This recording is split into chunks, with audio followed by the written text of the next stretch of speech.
বাংলাদেশ জাতীয়তাবাদী দল বিএনপি এখন এক জটিল সাংগঠনিক সংকটের মুখোমুখি। একদিকে কেন্দ্রীয় নেতৃত্ব দলীয় শৃঙ্খলা পুনঃপ্রতিষ্ঠায় কঠোর অবস্থান নিচ্ছে, অন্যদিকে তৃণমূল পর্যায়ের অনেক নেতাকর্মী হাইকমান্ডের নির্দেশ মানছেন না। এই দ্বন্দ্ব শুধু দলকে ভেতর থেকে দুর্বলই করছে না, বরং বিএনপির রাজনৈতিক ভবিষ্যৎ নিয়েও প্রশ্নের জন্ম দিচ্ছে। সাম্প্রতিক সময়ে একাধিক জেলা ও মহানগর ইউনিটে হাইকমান্ডের সিদ্ধান্ত উপেক্ষা করে স্বেচ্ছাচারিতা, চাঁদাবাজি, হামলা, এমনকি হত্যাকাণ্ডের মতো ঘটনা ঘটেছে। কোথাও কমিটি গঠনে অসন্তোষ, কোথাও কর্মসূচি বাস্তবায়নে ভিন্ন মত। এসব স্পষ্ট করে দিচ্ছে কেন্দ্রের ওপর আস্থা হারাচ্ছে তৃণমূল। সমৃদ্ধির পথে এগিয়ে যেতে দরকার ইস্পাত দৃঢ় ভিত্তি।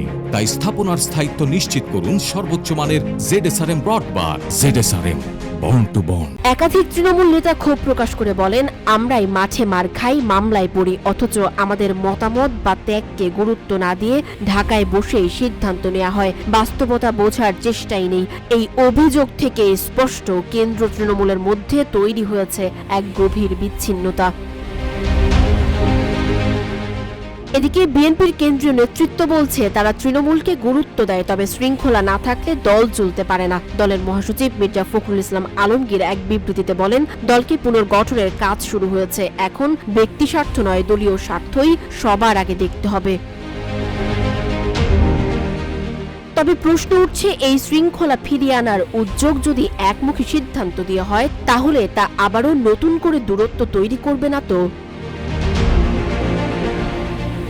রাজনৈতিক বিশ্লেষকরা বলছেন, বিএনপির দীর্ঘ রাজনৈতিক নির্বাসন, আন্দোলনের ব্যর্থতা এবং সাংগঠনিক অনিশ্চয়তার কারণে নেতাকর্মীরা হতাশায় ভুগছেন। দলের অভ্যন্তরে গণতান্ত্রিক চর্চার অভাব, অংশগ্রহণমূলক সিদ্ধান্ত গ্রহণের অভাব এবং ব্যক্তিনির্ভর নেতৃত্বই তৃণমূলকে বিমুখ করে তুলছে। একদিকে তৃণমূলের আস্থা পুনরুদ্ধার, অন্যদিকে শৃঙ্খলা প্রতিষ্ঠা, এই দুইয়ের ভারসাম্য না থাকলে বিএনপি ভবিষ্যৎ রাজনীতিতে কার্যকর ভূমিকা রাখতে পারবে না। বিশ্লেষকদের পরামর্শ, বিএনপির বর্তমান সংকট কেবল নেতৃত্বের নয়, এটি একটি বিশ্বাসের সংকট। হাইকমান্ডের মরিয়া প্রয়াস শৃঙ্খলা ফিরিয়ে আনতে যতটা জরুরি, তার চেয়ে বেশি জরুরি তৃণমূলের আস্থা পুনর্গঠন। তা না হলে দলটির কাঙ্ক্ষিত রাজপথের আন্দোলন বা ভবিষ্যতের নির্বাচনী লড়াই কোনোটি সফল হবে না। সানজিদা আফরিন, সোনিয়া, রূপালী, বাংলাদেশ।